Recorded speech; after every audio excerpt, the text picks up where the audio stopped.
Je suis à ma 5e édition de la Journée nationale de l'éducation des filles dans le département d'Oussouye.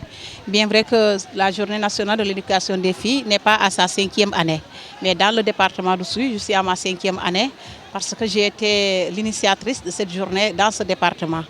En 2008, lorsque cette journée a été instituée au Sénégal par le président Abdoulaye Wade, j'ai été encore élève dans ce département.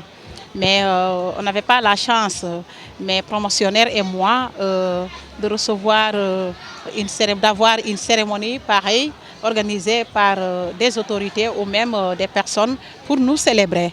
Et c'est pour cela que je me disais que quand je deviendrai responsable un jour et que Dieu me soutient, Dieu m'aide à avoir quelque chose, je reviendrai l'organiser pour les élèves filles de ce département.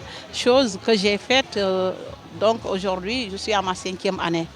Je suis prête à participer à la lutte contre ce phénomène parce que aussi dans ce département d'Oussouye, on ne connaît pas les mariages précoces, mais plutôt les grossesses précoces. Et ceci étant dit, on est en train de se battre et on organise des fois des réunions avec les élèves filles pour essayer de leur parler de la vie de la femme, femme que nous sommes. Nous pouvons quand même les sensibiliser davantage pour qu'elles puissent comprendre les enjeux, mais aussi beaucoup s'accrocher aux études pour la réussite, mais aussi penser à devenir de grandes dames, de présidentes de République ou même de ministres de République. Pour arriver à ce niveau, il va falloir qu'elles s'accrochent dans les études et aussi banaliser certaines choses qui pourraient quand même handicaper leurs études. Dans cette partie du sud, c'est les grossesses précoces qui handicapent les études des enfants. Mais ces dernières années, les filles deviennent de plus en plus conscientes et sont en train de redoubler beaucoup d'efforts pour quand même rester à l'école, mais aussi réussir à l'école. Et c'est pour cela aujourd'hui, on voit des filles de ce département décrocher des 18, des 19 de moyenne, et surtout les 18 de moyenne en série S. Surtout les élèves qui sont au lycée. Ça a impressionné tout le monde. Et personnellement, ça a toujours impressionné mes partenaires qui me soutiennent sur l'organisation de ces activités.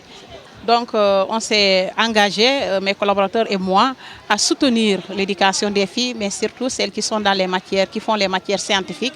Et c'est pour cela, il y a 3 ans de cela, que j'avais organisé ici le concours Miss Science. Et aujourd'hui, ma Miss Science de 2020 se trouve en France pour poursuivre ses études. Parce qu'elle a eu le bac avec la mention.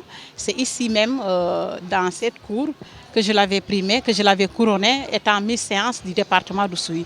C'était la fille de notre ancien sous-préfet de l'arrondissement de Loudia-Wolof, qui se trouve aujourd'hui en France pour poursuivre ses études. La première année, quand je l'avais couronnée, Miss Science, elle avait 19 de moyenne en mathématiques et 19 de moyenne en physique-chimie. Donc ça a créé après la concurrence et c'est pour cela aujourd'hui vous avez vu aussi des filles avec des 18 de moyenne en série S dans ce département. Et c'est pour cela aussi au passage je remercie les autorités éducatives de la région de Ziguinchor, de Bignona à Ziguinchor jusqu'à Oussouye qui se sont mobilisés pour venir nous soutenir, liés fait moi dans l'organisation de cette journée mais aussi accompagner les filles aujourd'hui. Avec ces filles du département d'Oussouye, l'espoir est permis.